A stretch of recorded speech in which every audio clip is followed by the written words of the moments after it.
ফেসিবাদ বাংলাদেশকে আদর্শভিত্তিক সকল রকমের লক্ষ্য থেকে বিচ্যুত করে গভীর অন্ধকারের দিকে আমাদেরকে নিয়ে গিয়েছিল।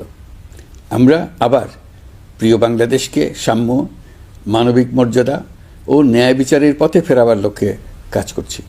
আপনারা এই সংলাপে 3টি বিষয়কে বিশেষভাবে গুরুত্ব দিয়েছেন: ঐক্য, সংস্কার ও নির্বাচন। এই 3 লক্ষ্যের কোনোটিকে ছাড়া কোনোটি সফল হতে পারবে না।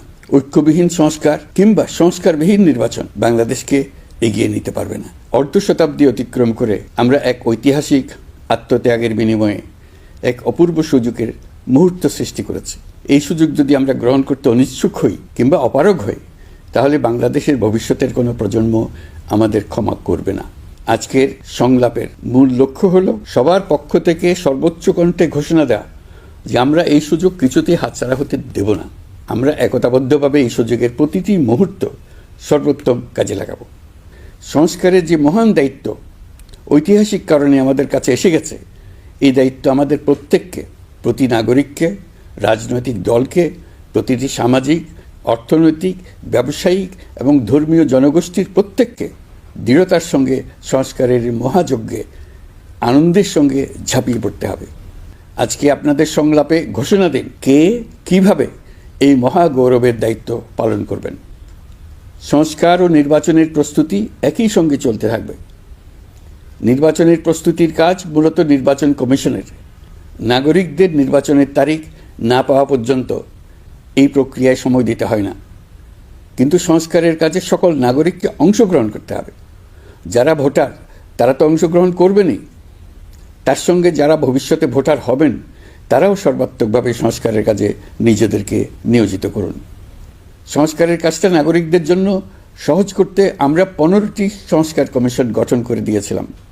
তাদের প্রতিবেদন আমরা জানুয়ারি মাসে পেয়ে যাব। প্রত্যেক সংস্কার কমিশনের দায়িত্ব হলো প্রধান বিকল্পগুলি চিহ্নিত করে তার মধ্যে থেকে একটি বিকল্পকে জাতির জন্য সুপারিশ করা।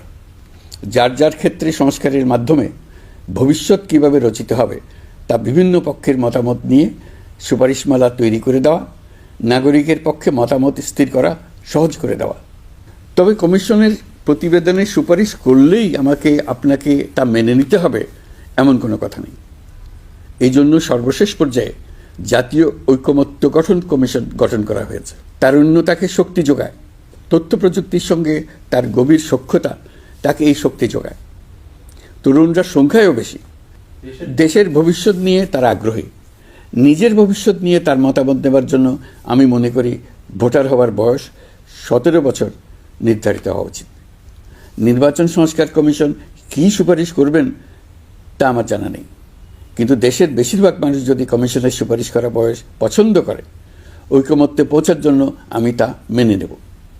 সবকটা কমিশন মিলে আমাদের সামনে বহু সুপারিশ তুলে ধরবে। আমরা এখন এমন পর্যায়ে পৌঁছেছি যে যাই মতামত হোক না কেন, আমরা দ্রুত একটা ঐকমত্য প্রতিষ্ঠিত করে সংস্কারের কাজগুলো করে ফেলতে চাই। নির্বাচনের পথে যেন এগিয়ে যেতে পারি সেই ব্যবস্থা করতে চাই। আপনাদের আজকের সংলাপ জাতির সামনে সকলের কাছে গ্রহণযোগ্য এমন একটি প্রক্রিয়া তুলে ধরে আমাদের এই দায়িত্বকে সহজ এবং গতিময় করে দেবে আশা করছি।